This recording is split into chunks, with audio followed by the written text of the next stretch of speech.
I had been in love before, or at least I thought I had. I had the kind of love that came with a checklist, the kind you see in movies and read about in novels. I had a boyfriend named Ryan who was perfect on paper. He was tall and handsome, with a steady job at a law firm downtown and a family that adored me. We had been together for 2 years, and everyone in our lives assumed we would get married. My mom loved him. My friends loved him, even my dog loved him, which was saying something because she was usually suspicious of anyone who came near me. Ryan was safe and predictable, the kind of guy who planned every detail of our lives, from where we would live to what we would name our future kids. I thought that was what love was supposed to feel like: a comfortable rhythm, a shared future, a partnership that made sense on every level, but there was something missing. I couldn't put my finger on it, not at first. It was a quiet emptiness, a hollow space in my chest that I tried to fill with busyness and ambition. I was 24, working as a graphic designer at a small agency in Chicago, and my life was a series of well-executed plans. I had a schedule for everything from my workouts to my grocery shopping to the nights I spent at Ryan's apartment. It was orderly and efficient, and I was good at it. But late at night, when the world was quiet, I would lie awake and wonder if this was all there was. I would wonder if there was something more, something I was missing. My mom remarried when I was 22 to a man named Derek who worked in construction management. He was a good man, steady and reliable, the kind of guy who showed up and did the work. He had a son from his previous marriage, a guy named Illy who was a year older than me.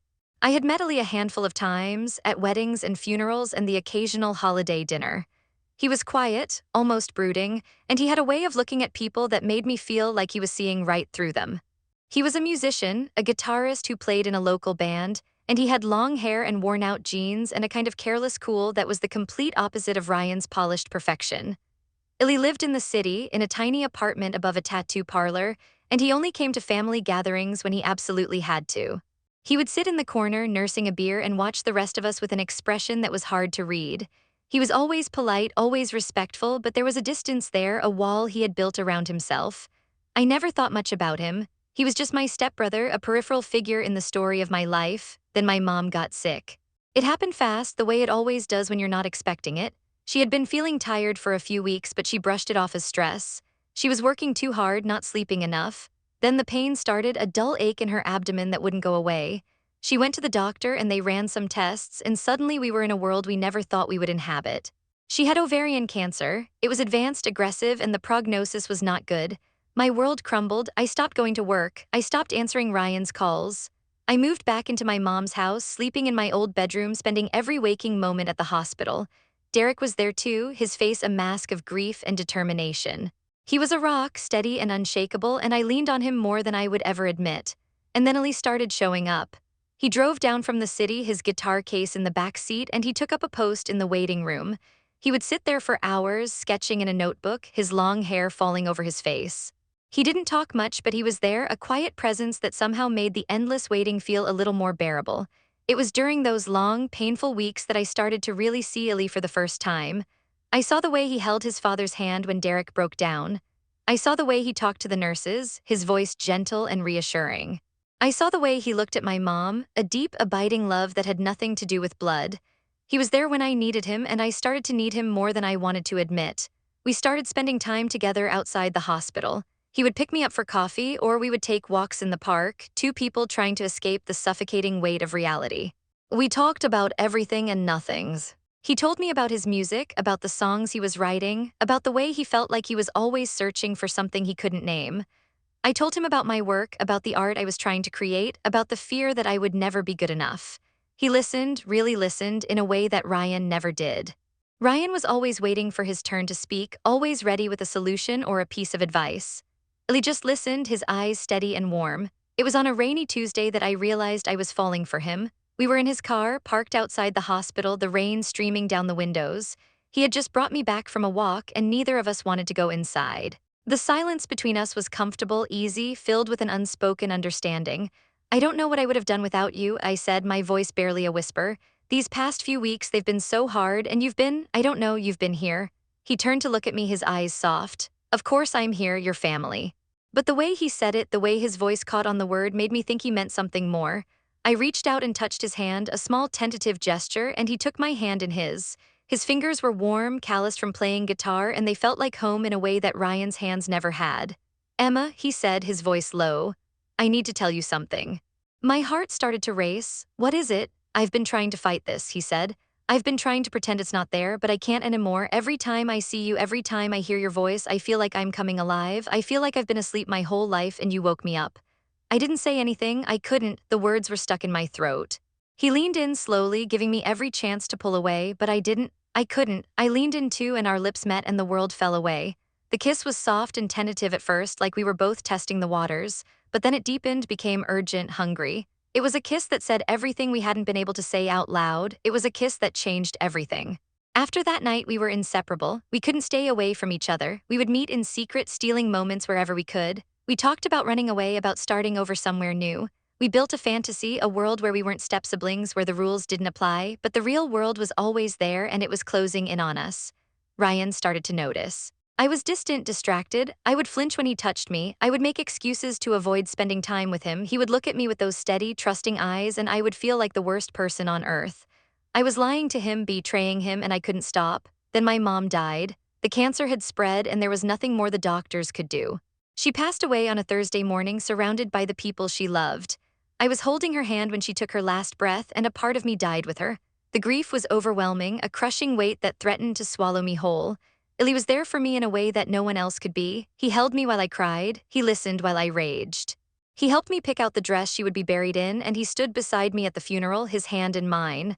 Ryan was there too, distant and uncomfortable, unable to understand the depth of my pain. A few weeks after the funeral, I made a decision. I couldn't keep living a lie. I couldn't keep pretending that everything was fine. I sat Ryan down at our favorite restaurant, the one where we had celebrated our first anniversary, and I told him everything.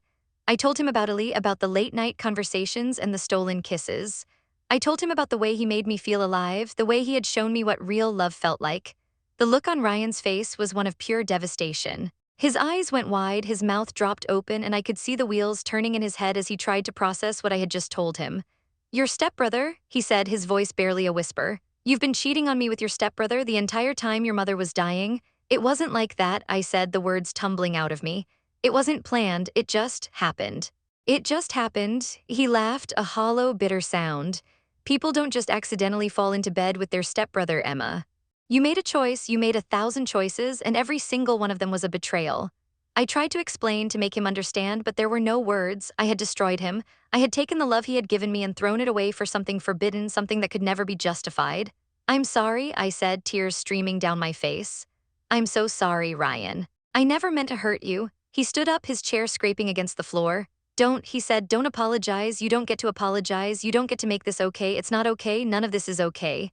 He walked out of the restaurant without looking back. I sat there alone, watching him go. A part of me wanted to run after him to beg for forgiveness, but I didn't, I couldn't. Because I knew it was over. I had made my choice and I had to live with the consequences. After that, everything fell apart. My mom's family was devastated. They had loved Ryan and they couldn't understand how I could throw away a relationship with such a good man for someone like Ali.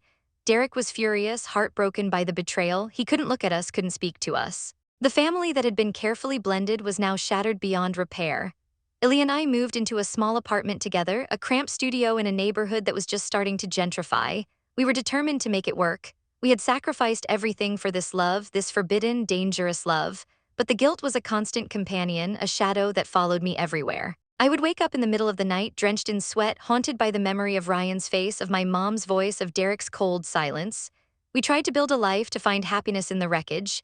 We went to concerts and art galleries, and we talked about our future. We made plans and promises, and we tried to believe that love would be enough. But it wasn't. It could never be enough. The weight of what we had done, the people we had hurt, it was too heavy to bear. Illy and I started to fight. We fought about the past, about the choices we had made, about the life we had left behind. We fought about the guilt, the shame, the constant, gnawing fear that we had made a terrible mistake. We clung to each other, desperate and afraid, but the connection that had once felt so strong was starting to fray. It was a cold January night when everything finally broke.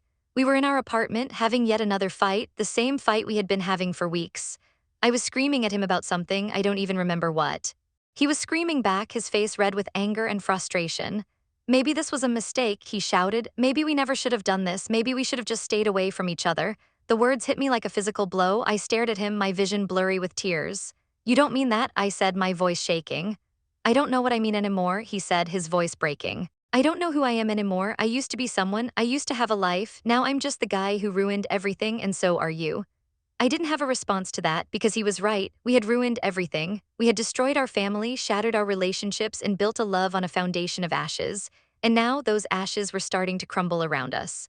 A few weeks later, Lee left. He packed a bag and walked out, and I never saw him again. He moved back to the city, back to his old life, back to the world he had abandoned for me. I couldn't blame him. I couldn't blame him at all. We had tried so hard and we had failed so spectacularly. The love that had felt so all-consuming had turned into a prison, a cage of guilt and regret. I'm 30 now. I've rebuilt my life, piece by piece, brick by brick.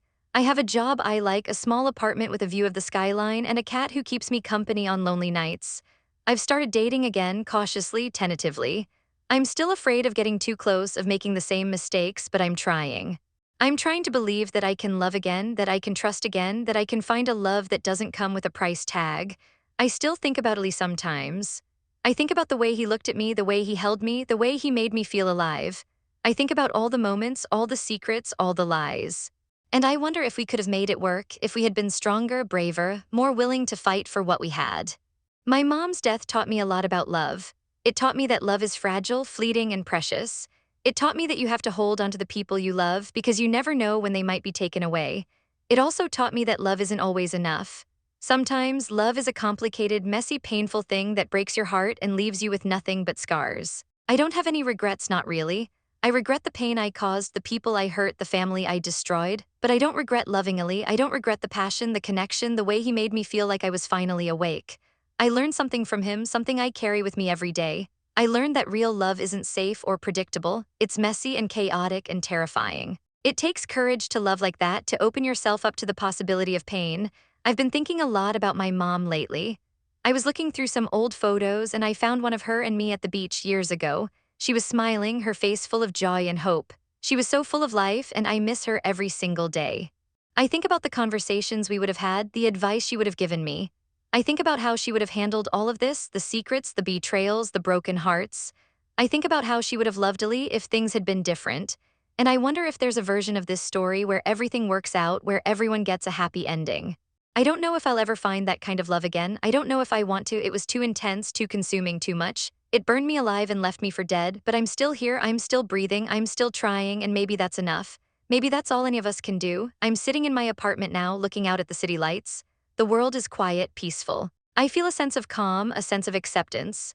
I've made peace with my past, with the choices I made, with the mistakes I can never undo. I've learned to forgive myself, to let go of the guilt that has been weighing me down for so long. It wasn't easy and it didn't happen overnight, but it happened, and I'm grateful for it. Love is a strange, mysterious thing. It can be your salvation or your destruction. It can lift you up or tear you down. It can be the best thing that ever happened to you or the worst. I've experienced both the light and the dark, the beauty and the pain, and I wouldn't trade it for anything. Because it taught me something I will carry with me for the rest of my life. It taught me what it means to be human. It taught me what it means to feel. And it taught me that love, no matter how complicated, no matter how messy, is always, always worth it.